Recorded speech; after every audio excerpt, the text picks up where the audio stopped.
Welcome, everybody. Welcome to the Fallbrook Climate Action Team meeting for September. And we're lucky to have Stephanie Neal, who went to our very own San Marcos, Cal State San Marcos, um, for her undergraduate work. Many of you are have relatives, I'm sure, that have gone there or friends. And she's a senior planner with the county. She'll be talking about the multiple species conservation plan. And just to let you know, if you haven't been to our group before, we're a nonpartisan group that is promoting information about climate change and mitigating climate change. And if you'd like to help us out, we're all always looking for people to help make phone calls to get the word out about our meetings. Let me know or send us a reply to our email, and you can volunteer for that if you'd like. So Stephanie, I'm going to turn it over to you now, and you can tell us about the plan.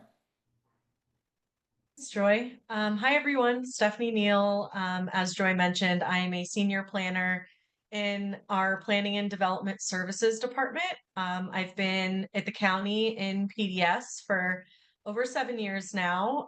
Started as a student worker and have worked my way up. So I'm very excited to be here today to share more about the MSCP, but also more particularly, and what I think this group will be interested in, is the North County Plan, which is currently my main project at the county. So I'll be doing a bit of a deeper dive on the North County Plan as well. So we'll start today with just a little bit of history and background on the MSCP and, kind of the purpose of the MSCP and why the county has one. And then we'll talk a little bit more about the North County Plan. So I'll provide a project overview and just kind of our general timeline. I'll do a quick overview on the different plan components that we've developed so far, and then next steps. You'll see some links, and I'll try to drop some stuff in the chat throughout, but at the end, I can definitely provide the link to the website. We also have an engagement portal where you'll find a lot more material on the North County Plan if you're interested. So it's going to be a high level overview today, but definitely more available online. So starting out with just the MSCP in general, so the overarching multiple species conservation program aims to balance the protection of habitat and species in our region with recreation, development, agricultural activities, other types of land uses that could potentially affect those species and their habitat. So the MSCP sub-regional plan was first enacted in 1997 with 11 jurisdictions participating. To date, the cities of San Diego, Chula Vista, La Mesa, and Poway all have approved MSCP sub-area plans. The county also has an adopted MSCP sub-area plan called the South County Sub-Area Plan, shown here in brown. The incorporated MSCP as well as the HCP, like I mentioned, are implemented by several incorporated cities, several of which have adopted their own sub-area plans. Once the MSCP is fully assembled across our region, it is forecast to be the largest urban preserve in the United States. So exciting stuff happening in our region. A little bit more about our plan. So like I mentioned, there's that overarching MSCP program, which is the document you see here on the right. And then the county adopted their sub-area plan very shortly after. And that's the plan document you see on the left. So our permit was issued by the wildlife agencies in 1998, and we've been implementing the South County Sub-Area Plan since then. So as I mentioned, the South County Subarea Plan has been adopted. It's shown here in purple. As of the end of last year, we have preserved 80,000 acres, or just over 80,000 acres in partnership with other agencies in that South County Subarea Plan, which is 82% of the goal for the preserve for South County. So they're only about halfway through the permit term for that plan. It's a 50-year plan. So they're a little over halfway done, but at 82% of the goal. So making really great progress there. The green portion is then our draft North County plan area, which I'll be talking in more detail about later. And then the area shown in yellow is going to be our future East County plan, which we'll start looking at options starting sometime Están next ofreciendo un year. plan de aseguranza según ellos.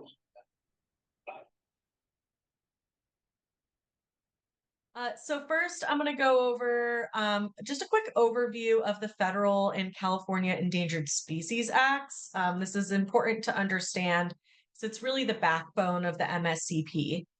So the Federal Endangered Species Act is enforced by the U.S. Fish and Wildlife Service in the Department of Interior. And then the California Endangered Species Act is enforced by the California Department of Fish and Wildlife. You'll hear me say the wildlife agencies a lot in this presentation. That's basically both the U.S. Fish and Wildlife Service and the California Fish and Wildlife Department. So the purpose of these acts are to conserve and protect plant and animal species that are at risk of extinction and conserve and protect the ecosystems upon which they depend. This includes species that are already listed as threatened or endangered, as well as those that could be in decline and might become listed in the future.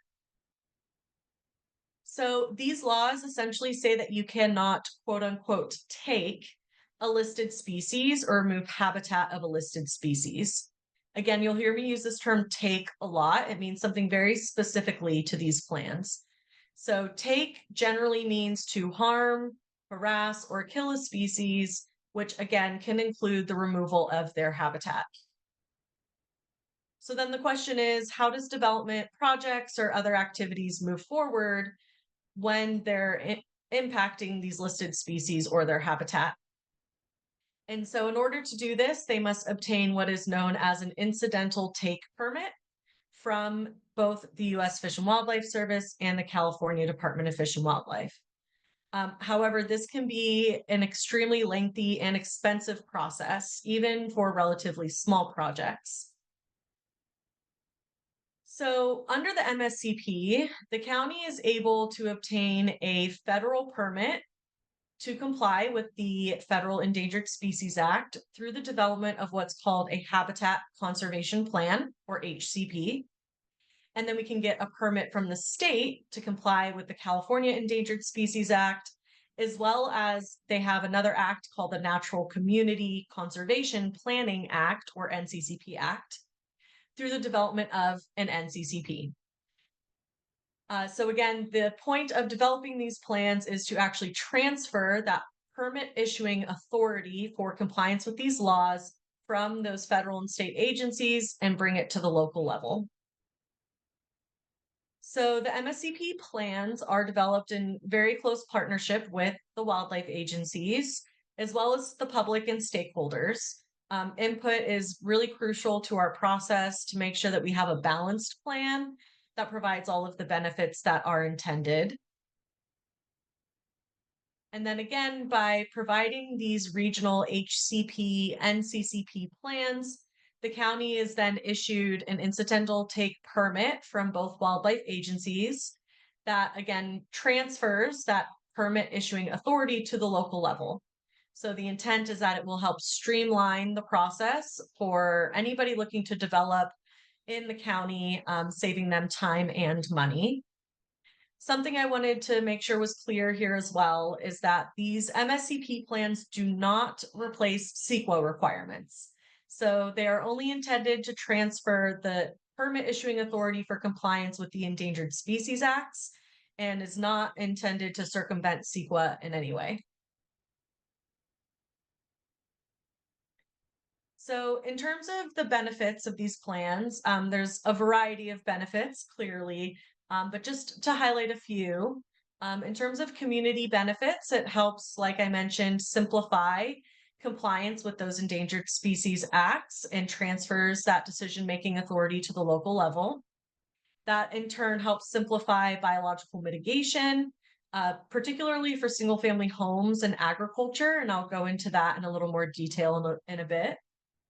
And then, of course, it helps preserve that balance of scenic landscapes, natural features, and the built environment. In terms of economic benefits, it's intended to help reduce project survey costs, mitigation costs, and just overall project processing and approval by no longer having to meet and negotiate with the wildlife agencies.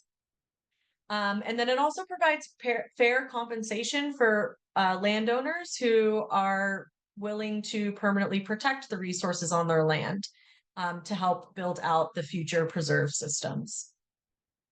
And then, of course, a lot of environmental benefits, just to name a few. It helps protect large blocks of species habitats through this interconnected preserve system, protects landscape linkages and wildlife corridors for those species to move across the preserve system. And then additionally, it develops a comprehensive and consistent management and monitoring program for the preserve system so that the preserve system is being managed and monitored appropriately. Something I was asked to highlight today was how these plans relate to the Climate Action Plan. So, in the 2018 Climate Action Plan, uh, Measure T-1.1 had a goal to acquire open space conservation land through implementation of the MSCP. The goal was to conserve 6,992 acres by 2030. And as of the end of last year, we've already exceeded that goal. So since the Climate Action Plan was adopted in 2018, 9,214 acres of MSCP lands have been conserved that help contribute to that cap measure. In the new cap that was just recently adopted a couple of weeks ago, there are two measures in the agriculture and conservation sector that relate to the MSCP. The first is very similar to the 2018 cap in that it's about acquiring and protecting open space. So the goal for the 2024 cap is to acquire 11,000 acres of conservation lands by 2030. So almost double what the goal was in 2018, with 1,000 acres per year thereafter. So 11,000 acres by 2030, and then 1,000 acres per year after that. And then the second measure is about restoration of those lands that have been preserved. So developing a habitat restoration resource management framework for county-owned land by 2030, which is going to be intended to restore 80 acres per year to, again, increase the carbon storage of the preserve system. So that's the general overview about the MSCP program. And now I'm going to jump into the North County Plan specifically, which includes the community of Fallbrook. So stepping back just a few years, in October of 2020, we brought some options to the board on what the North County Plan was going to look like. And the board gave direction in 2020 to develop a revised North County Plan as a full HCP NCCP, as I mentioned earlier. This has always been the vision, and so we're still working towards that goal. So then in 2021, we contracted with ICF to move forward with developing the North County Plan. This is our general timeline. So as I mentioned, after we received that board direction in 2020, we started working with our consultant, ICF, to start making some technical modifications to the plan, which I'll go over in a minute. But generally, this included some revisions to our draft plan area, and then the preserve design and covered species list based on the changes we made to the plan area.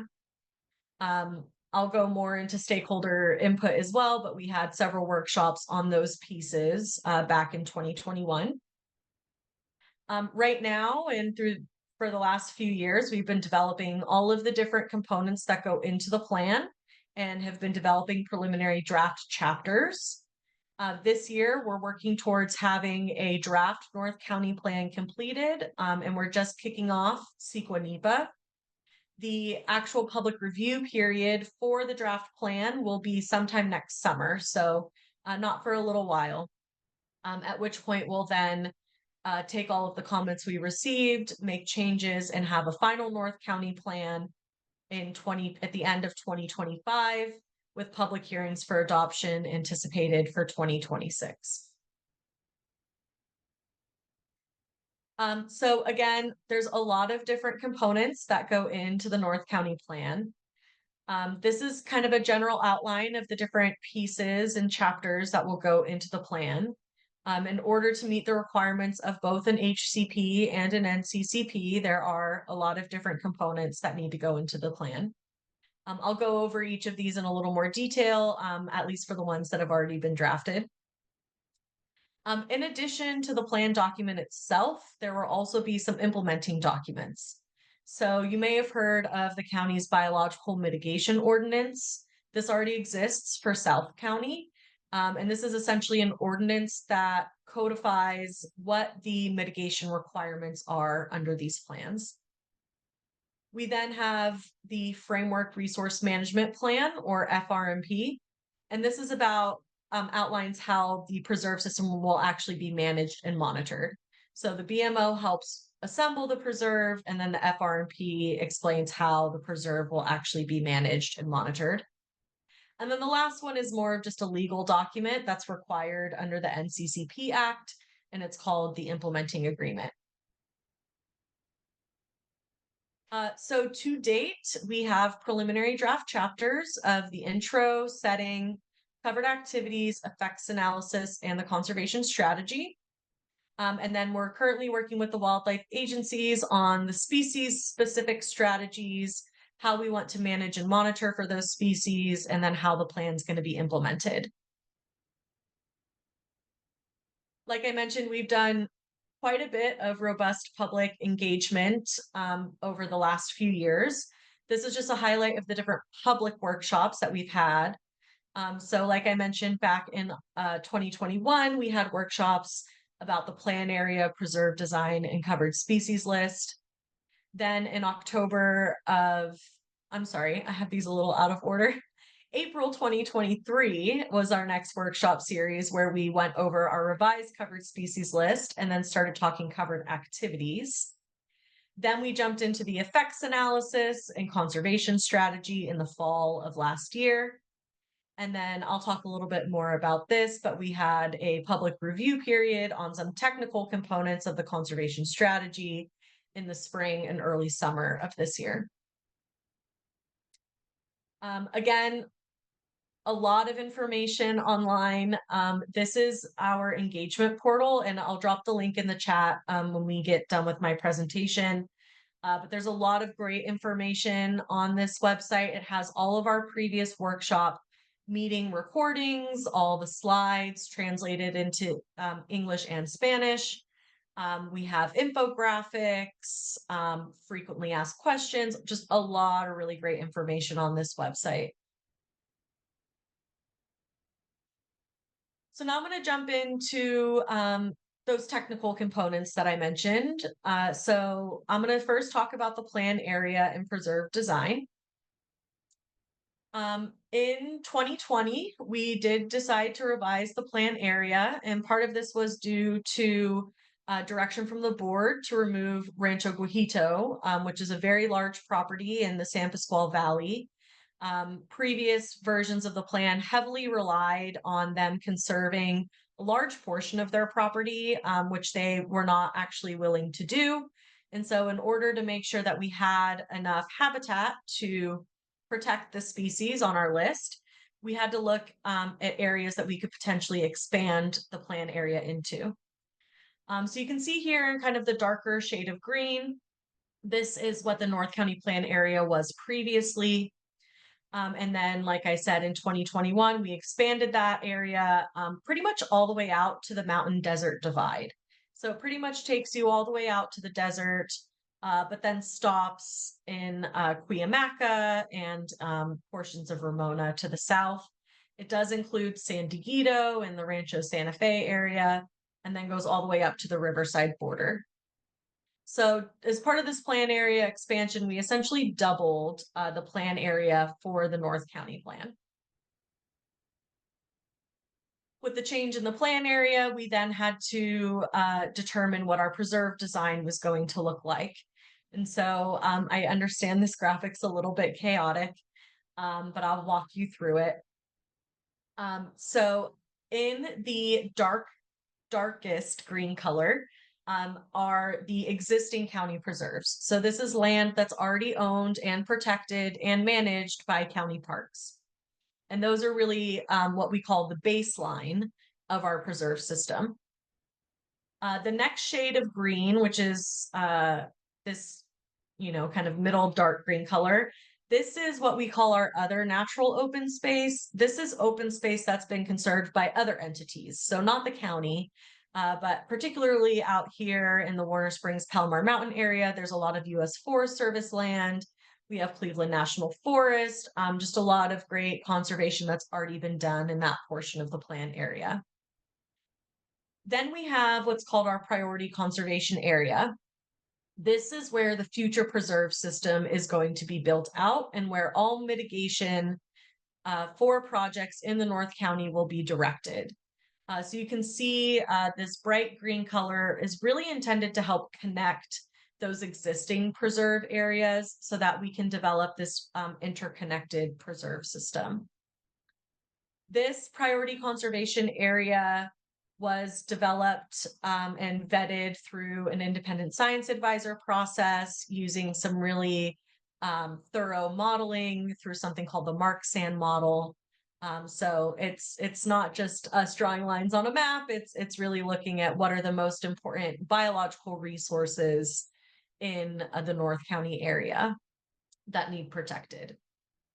And then all three of these categories together, so existing county preserves, these other natural open space areas, and then the future conservation in the priority conservation area is what we call the North County Open Space Network. So all of that will contribute to the open space that's been preserved in this area. One thing before I move on that I want to mention about the PCA is that we do not anticipate building out 100%, or I should say conserving 100% of that PCA. The PCA does not restrict development. People can still develop within the PCA, but they would be expected to mitigate at a higher ratio because again, those are the most important biological resources. So I just wanted to make sure that was clear, that the PCA does not preclude anybody from developing. It's just those areas that have the highest biological value where we would like mitigation to occur. So once we had our plan area and preserve design established, we then had to figure out what species we wanted on our list. So we use 5 criteria to develop our covered species list, 4 of which are very commonly used in regional habitat conservation plans across the country. Those are occurrence. So does this species actually occur in the plan area? Can we protect it? Status. So is the species listed as threatened or endangered under those Endangered Species Acts? Or is it likely to become listed during our permit term? So again, the whole point is to get permits for impacts to those endangered species. And so we want to make sure that we're protecting and helping recover those that are already threatened, as well as those that might become threatened during our permit term. Impact. So will the species be impacted by our covered activities? So again, it's all about getting a permit. So if there's certain species that have already been fully conserved, then we don't need a permit for that anymore. There's no, future impacts that are anticipated. And then data. Do we even have enough information on the species and its impacts to prepare a conservation strategy? So you have to know quite a bit about the species to be able to prepare a conservation strategy. And then the last one is one that we added based on stakeholder feedback. So again, because we have this NCCP Act that we have to comply with at the state level, we have to make sure that the plan not only mitigates for the impacts, but also creates an interconnected, functional preserve system. So we added a new criteria called indicator, and this is for species that may not be listed as threatened or endangered, but could be a good indicator of things like habitat structure, function, or ecological connectivity. One good example of that is the mule deer. So the mule deer is a very common species that occurs all throughout San Diego, California, and utilize a lot of those major corridors in between open space areas. So we added them to our list, even though they're not threatened or endangered. They're much easier to find than, say, a mountain lion, which also is a good indicator of connectivity throughout the preserve system, but again, are much harder to find. So these indicator species will allow us to measure things like ecological connectivity for species or habitat types that might be more difficult to measure with the species that we had on the list. I didn't include it here, but you can definitely find it on our website. The North County Plan has 40 covered species of a variety of plants and different animals. So again, you can find all of that information on our website. I just didn't include it in my slides today. So next, once we understood what species we were looking to cover and across which areas, we then had to identify what the impacts to those species were going to be. So first we have to start with what activities we want to cover under the plan, and then we'll use some mapping and some estimates to develop what's called our effects analysis. So in order to determine what our covered activities are, and you may have seen this slide before, it's a good reminder that the county is only able to permit activities where we actually have land use jurisdiction. So the entire San Diego County is 2.9 million acres. Of that, about 2.2 million acres are the unincorporated area. Of that 2.2 million acres, about 65% of it is either owned by the tribes, by military installations like Camp Pendleton, or state and federal lands like U.S. Forest Service land. So that leaves the county with only about 35% land use jurisdiction in the unincorporated area, which is about 772,000 acres. So just remember, all of these activities are only within where the county actually has land use jurisdiction. So there's kind of three main categories that our covered activities fall under. The first is private development. So obviously that is any sort of private development, whether it's a single family home or a subdivision. Then we have county activities. So this could be a county project, like say a new sheriff's station or a new facility, a new library. But it also covers things like trails and anything like recreational activity that could impact habitat as well. And then finally, we're actually need to get take coverage for actual implementation of our conservation strategy. Installing things like fences, signage could potentially have an impact on the environment as well. So we need to make sure that we have coverage for those activities. So based on those three categories, our covered activities in general can be defined as those private and public land uses, infrastructure development, and conservation activities that are subject to the county's jurisdiction. And again, that could result in that take of our covered species, which could also include their habitat. So once the covered activities are established, we then have to forecast our impacts. Now, the North County plan's permit term is 30 years, so it's not 50 years like South County. It's going to be a 30-year plan. So the effects analysis helps to forecast those impacts to natural vegetation and our covered species habitat that could result from our covered activities. So in response to that, natural habitat is then preserved within our priority conservation area to replace or mitigate for those impacts to vegetation in something that we call rough steps. So this is really important. Rough step rough step generally means that the rate of conservation or mitigation has to occur at the same rate as the impacts to the vegetation and habitat. So we can't allow, 20,000 acres of impacts and then not conserve or mitigate for that until 10 years down the line. It needs to stay in what we call rough step. And so, how do we do this? And again, this is definitely a high level overview. There's a lot more details online from our public workshops. But generally, there are three categories of covered activities that are used for us to forecast impacts to natural habitat. Again, mitigation from all three of these categories will then contribute to the assemblage of that North County Plan preserve system. So the future development category, again, includes both county and private projects. The North County Plan uses the general plan and the land use framework in the general plan to help us estimate future activities that could have an impact on natural resources. However, because the county doesn't actually anticipate that the general plan will be fully built out over the next 30 years, adjustments have been made to develop what we're calling a bit of a more realistic estimate to reflect the rate of development that has occurred since the general plan has been adopted. So we looked at kind of those trend lines. We also considered factors such as infrastructure. So whether there's infrastructure present or not has a major influence on development, and the regulatory environment as well. So I'm sure you're all aware of VMT, something else that's a key driver of where development is going to go in the county.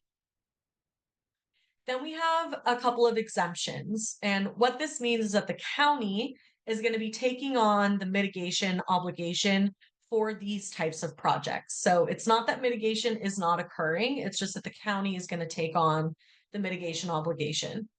And this is mainly to be consistent with these same benefits that have already been realized in South County. So the South County sub-area plan includes these provisions as well. Essentially, what this means is for a single family home, they would be allowed to clear up to 5 acres of habitat outside of that priority conservation area, or up to 2 acres inside the North County priority conservation area, wherein the county tracks that impact and will do the mitigation for those projects. There's not like an acreage limit overall for how much we're willing to exempt. It's on a per project basis. But for example, if there are multiple clearing permits on a single property over time, those would have to sum up to that maximum threshold of 5 acres outside the PCA or 2 acres inside the PCA. So they can't come in and keep asking for another 5 acres, another 5 acres. Those all sum up. Another thing to note is that these exemptions are limited to parcels that are 10 acres or less, are zoned for a single family resident or residents, and are currently vacant. For the agricultural clearing exemptions, again, this is to be consistent with the benefits we've provided through the South County Plan, where new agricultural operations or expanding agricultural operations would not be required to mitigate on their own. The county will track and mitigate those impacts for them. For a new agricultural operation, they are required to sign a form that says that they will establish that operation within 1 year of receiving their permit, and it must retain in agriculture for at least 10 years thereafter. And then for an expanded agricultural operation, they must provide evidence the property has been farmed during 3 of the last 5 years and that they intend to keep it in agriculture for another 5 years. Just like in South County, there actually is going to be an overall cap for the amount of clearing that the county will exempt for the agricultural clearing exemptions.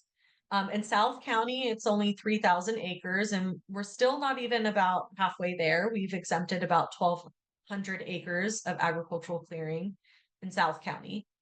But in recognition to the much more substantive, influence of agriculture in North County, we're authorizing up to 6,000 acres under this exemption in the North County plan. Again, this doesn't mean that agriculture would not be allowed beyond that 6 acres. That's just how much the county is going to be mitigating for. If we reach that 6,000 acre cap, then those projects would just be required to mitigate on their own. And then finally, just something to note here again, this is related to the NCCP Act, which isn't just a mitigation act. It's really about establishing a functional preserve system. So we have this additional bucket called the NCCP contribution. This is really just what we call the above and beyond requirement, where the county will go out and preserve a little bit of extra land just to make sure that we have that connectivity that we're looking for. All right, last piece I'm going to be going over today is the conservation strategy. This is really the heart of the North County plan, right? This is what identifies the desired biological outcomes of the plan. So there's a lot of different things that go into developing the conservation strategy. We looked at previous drafts of the plan, existing county guidelines about biological resources, obviously looking at best practices, and then working very closely with the wildlife agencies as well as independent science advisors. Like I mentioned, we did hold a public review period earlier this year to receive some early input on some technical components of the conservation strategy. That document was reviewed over 1,000 times, and we received 6 comment letters. Following the end of that comment period, we then held what we call our stakeholder working group. We held a meeting with them. We've been meeting with science advisors and other stakeholder organizations to talk through their feedback. So in general, chapter 5 of the North County plan is the conservation strategy. A lot of different pieces go into it. The ones that are highlighted here in kind of the brighter green are the pieces that went out during that public review period. You can still find that on that engagement portal that I showed you previously. That document is still available, even though it's not open for formal public comment anymore. Something else I wanted to just highlight for this group is that in addition, there's several appendices that also relate to the conservation strategy. Specifically, there is a climate change appendix that talks about how the North County plan will be supporting the species through kind of the unknown of climate change by preserving habitat throughout environmental gradients. So, making sure that they have refugia in the case that they have to move, their territories. So one of the key pieces of the North County of the conservation strategy are our biological goals, objectives, and actions. And these are split into 3 levels. Starting at the landscape level, this addresses the distribution and interaction between our different natural communities and covered species across the plan area. We then have natural community goals and This objectives. person is a dumbass, and I know they're gonna be getting over. So this addresses the different natural communities, the different vegetation communities and aquatic communities in the plan area. And then, of course, we have species-specific goals, objectives, and conservation actions that very specifically address the different threats and stressors of our covered species and their habitat needs. I wanted to quickly highlight the landscape level goals and objectives. I'm not going to read all of them for you right now, but one of our landscape level goals and objectives is this climate change resilience. And so the goal for climate change resilience is to permanently protect and manage both natural and semi-natural landscapes across environmental gradients so that we have a diversity of protected natural communities within the North County Plan area. For our natural communities, we have goals related to the amount of acres that we're anticipating to conserve under the North County Plan. You can see here that a majority of the North County Plan is built up of chaparral, grasslands, coastal sage scrub, and our oak woodlands and forests. You'll see there's a TBD here for vernal pools. Most of the vernal pools in the North County Plan occur in Ramona, so we're developing a specific strategy for the protection of those vernal pools. And then our species-specific biological goals and objectives include a lot of detailed information about the species, their current protection status, how those landscape and natural community goals will benefit the species. We then have very quantitative species goals, objectives, and actions based on acreage of their known habitat. Again, we have some conservation standards and avoidance and minimization measures that I'll be going over in just a second. It includes as well some considerations on how the preserve should be assembled and specific areas that should be targeted for each species. And then just a summary of how all of this will lead to this expected outcome of protecting and recovering those species. And then last but not least, is part of the conservation strategy, we have these project policies and guidelines. Again, these are really intended to streamline the development process by establishing very clear guidance rather than negotiating requirements on a project by project basis. So there are two components that provide these project policies and guidelines. The conservation standards and avoidance and minimization measures, like I said, will be implemented on a project by project basis. And they are intended to really align with our current practices. And again, to reduce overall costs and timelines for those discretionary projects. Just wanted to quickly highlight, we do have 9 conservation standards covering a slew of different species or habitat types, or even different activities like pesticide use, recreation, and public access. All of the preliminary drafts of these standards are available in that document on our engagement portal if you're interested in reading more. And then last but not least, I just wanted to go over some next steps. We're going to be doing some kind of more informal engagement with the community coming up in October. The Parks Department holds a lot of really great events across the county in what they like to call Hocktober. So we're going to be attending 2 of those events that are in the North County Plan area. The first is at Live Oak County Park on Saturday, October 19th from 5 to 6 p.m. And then we'll also be at the Ramona Grasslands Preserve on October 26th from 10 to 11 a.m.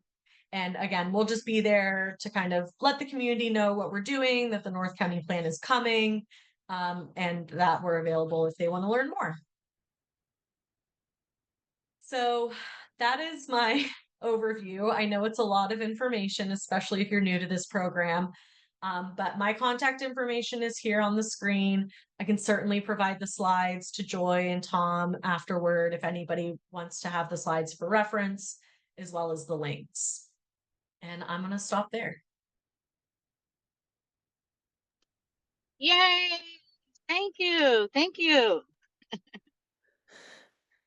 Thank you, Stephanie. That was great. Boy, ton of information. Yeah, it's definitely a lot. You're- But like I said, let me drop the link in the chat now to our engagement portal. A lot of really great information in there if you want to kind of get more up to speed on the project for the North County Plan. I see a comment or a question in the chat as well about our butterfly HCP. I apologize if I did not mention that. So something that we're also actively working on is just a habitat conservation plan. So just that HCP piece for 4 different butterfly species across the county. So not just North County, but in South County and portions of East County as well. So like I said, that's covering 4 different butterfly species. And I can drop the link in the chat to that program website as well if you want to learn more. Yes, please. And when you had the map up there, it didn't show any specific area. So the butterfly HCP is basically the entire county then. Essentially, so it includes, again, just the unincorporated area. And so it includes pretty much the entire South County and North County Plan areas, and then just portions of East County where those butterfly species actually occur. So they're they're not species that occur out in the desert, so it doesn't include all of East County, but portions of it.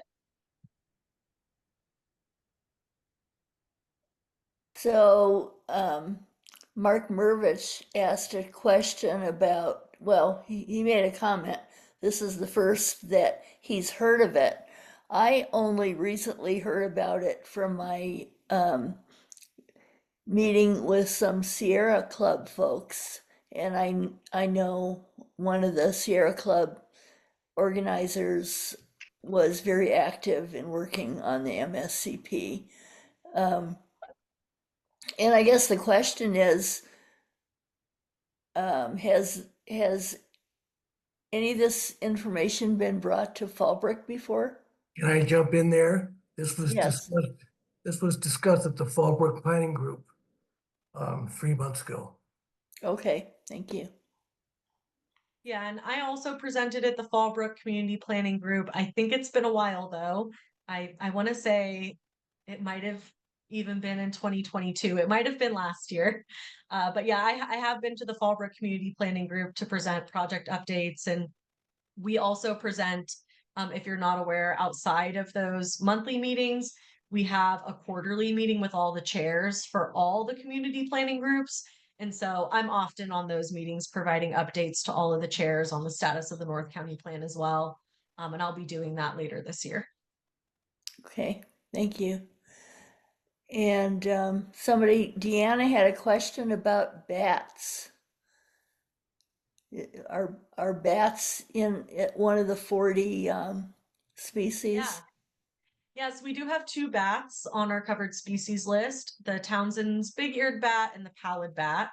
I would say, Deanna, there's not necessarily anything you need to be doing to support them, except for maybe not disturbing them. So if for any reason, wherever the bats are on your property, if it is one of those 2 bats, if you wanted to, develop something on your property, you might need to do some mitigation for that.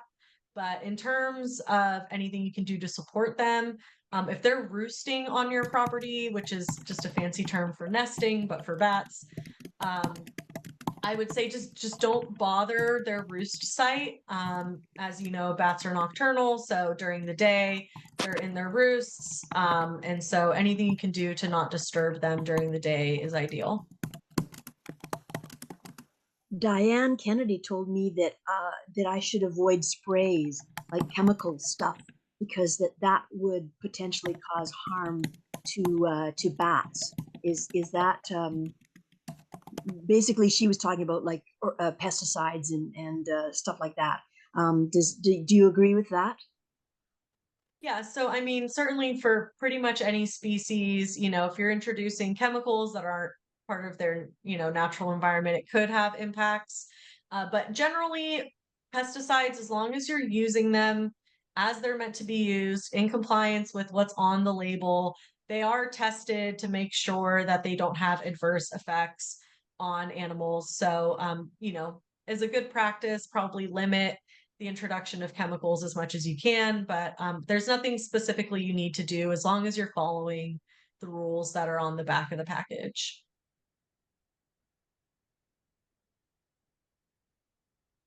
Tom had a question about the land preserved by the Fallbrook Land Conservancy and whether that's counted. Yeah, Tom, absolutely. So that would fall in that kind of other natural open space category. So if it's actually owned by the Fallbrook Land Conservancy, it contributes to the larger preserve system. But unless they have a resource management plan with the county where they're required to do certain things, they're not expected to follow everything in the North County plan. We would hope that they do once we have a management and monitoring plan put together. But they're not like beholden to anything in the plan unless they do have some sort of agreement with the county. For instance, I know they actually help manage some land that the county owns. So in that case, if the county owns the property and the Land Conservancy is just helping manage the property, then they would be expected to comply with the North County plan. Thank you. Absolutely. Lori had a question if the county does any policing of protected lands. Yeah, this is a really great question, Lori. So yes, there are rangers on several of the county preserves that are out there every day, making sure people aren't dumping or doing any sort of activity that we wouldn't want out there. But I will say the county does kind of rely on the public quite a bit in terms of making sure our protected lands are being preserved because there's a lot of acreage out there that's been conserved. And so obviously we can't walk all of it. And so if you're ever out on a county preserve and you see anything that you think might not be, you know, a good thing for the preserve system, take a picture and report it to our code compliance division. This is the best way for us to track down in real time when there's kind of nefarious things going on out in the preserve system. We'll work with our code compliance division, who also will work with the sheriff as needed to make sure that people aren't illegally accessing land, or that, they're not dumping on the sites, things like that. John Watson has a question. Go ahead, John. He's muted.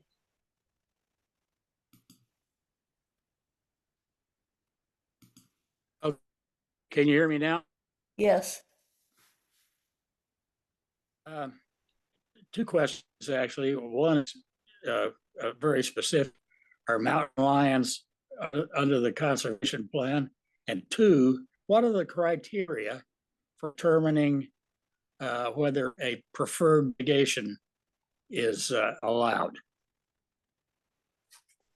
Yeah, so for your first question, yes, mountain lions are one of our covered species, and we work really closely with Winston Vickers. I don't know if you know who he is, but he's a researcher in the area who does a lot of research related to mountain lions. So we work really closely with him on the strategy for conserving them.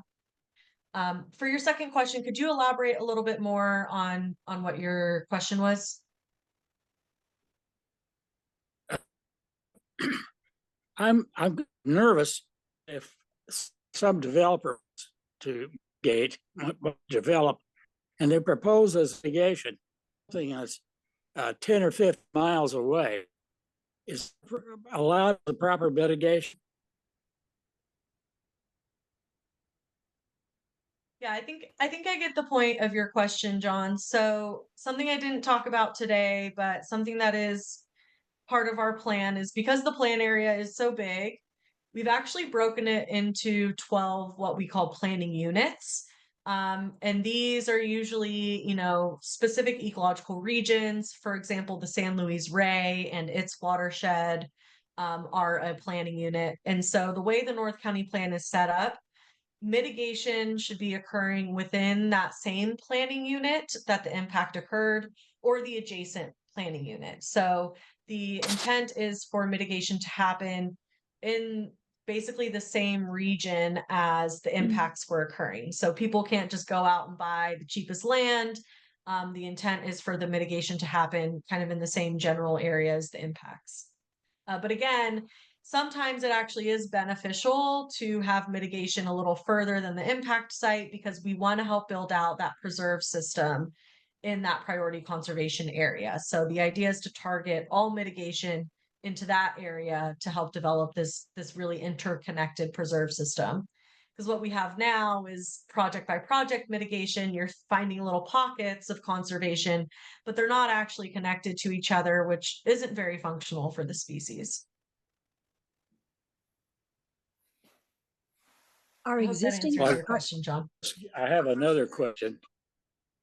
And that is, how do you treat migratory animals, birds, orioles, ravens, and so forth? How do you treat that in your plan?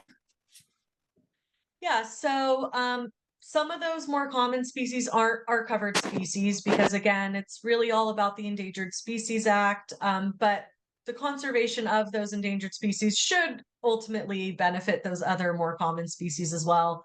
But like you mentioned, we do have a conservation standard specifically related to nesting birds, breeding birds, to really limit construction activities during their breeding season. So that's one way we help protect birds. In terms of migratory birds, there are a few birds on our covered species list that aren't in San Diego all the time, but do come here for certain months, a few months out of the year. And so those strategies are again really focused on that time of year when they are here. What can we do to really help minimize our impacts to those species and their habitat? Jennifer Saunders Nashi Yeah. has a question. Go ahead, Jennifer. Hi, yeah, thanks a lot. Stephanie, again, I really just learned so much by listening to this workshop or this seminar that you just provided. So I really want to thank you for that. I had to chuckle when you said this is just a high level overview of this. And I was like, oh my gosh, so what does a detailed deep dive look like? But it's all good. So I had a question about how, so I'm assuming that there is some type of application process to get involved in this. And I was wondering because sometimes with government agencies, the process can be challenging, can be hard to follow, or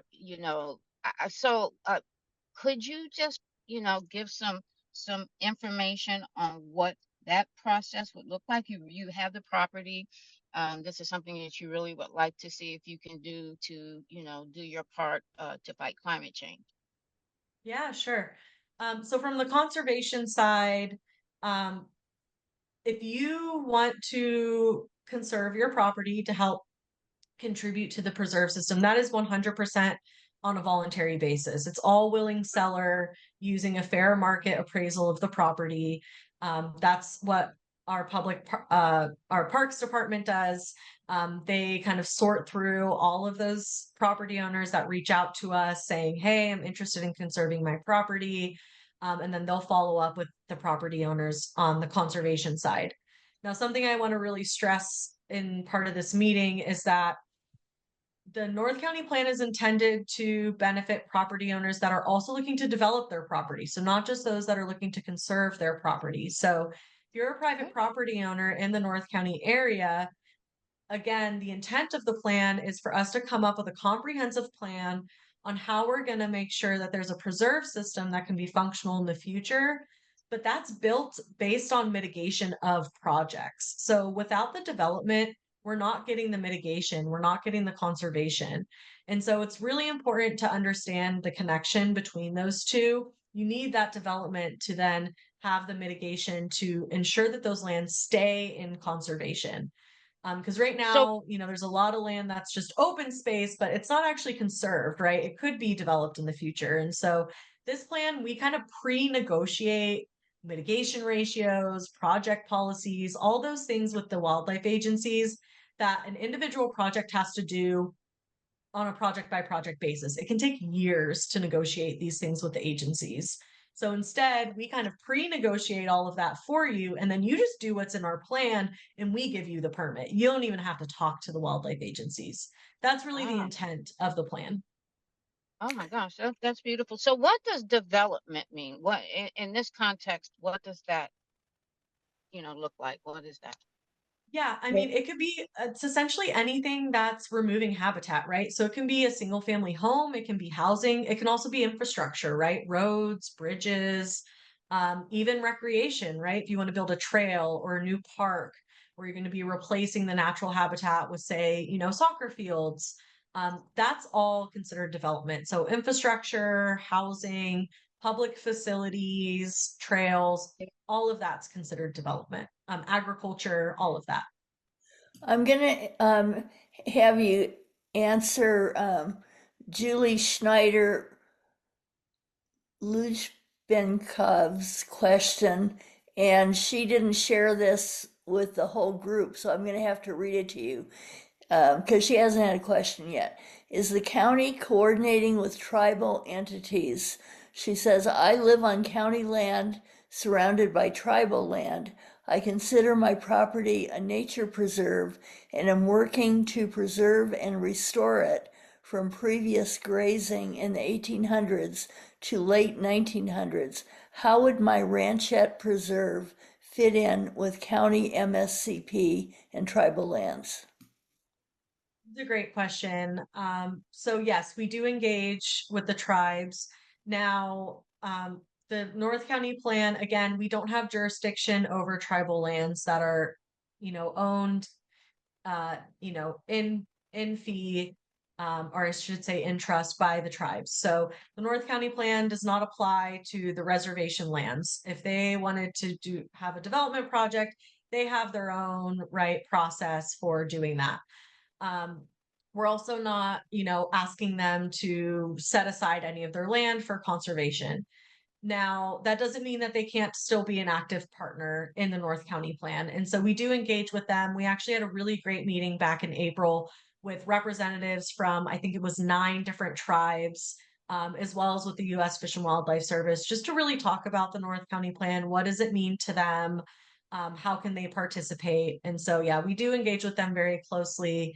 And in fact, again, not trying to get too into the weeds, but the U.S. Fish and Wildlife Service actually is required to do engagement with them under the Endangered Species Act.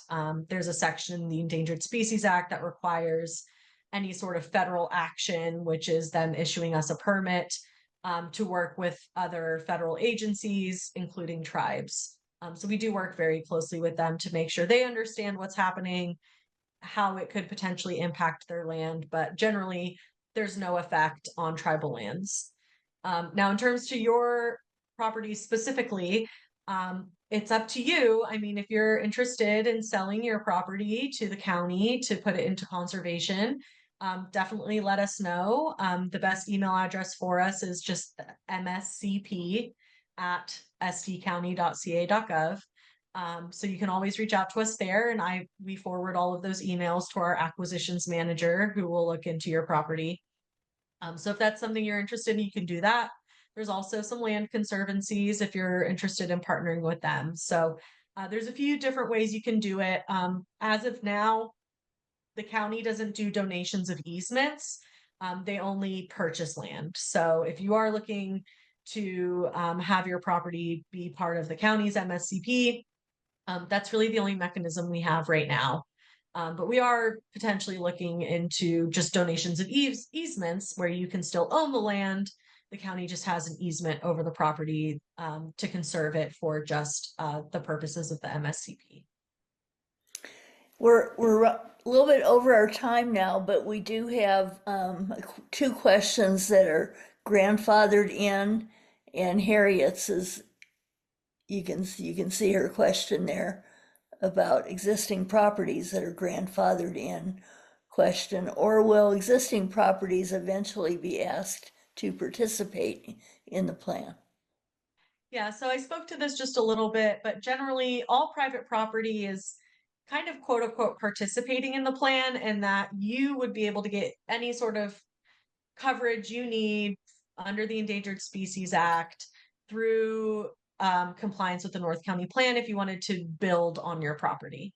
In terms of the conservation piece, again, that is 100% voluntary. It's all based on willing sellers. So any properties within the North County plan area, nobody's ever going to come knocking on your door saying we need to conserve this property. It's 100% voluntary.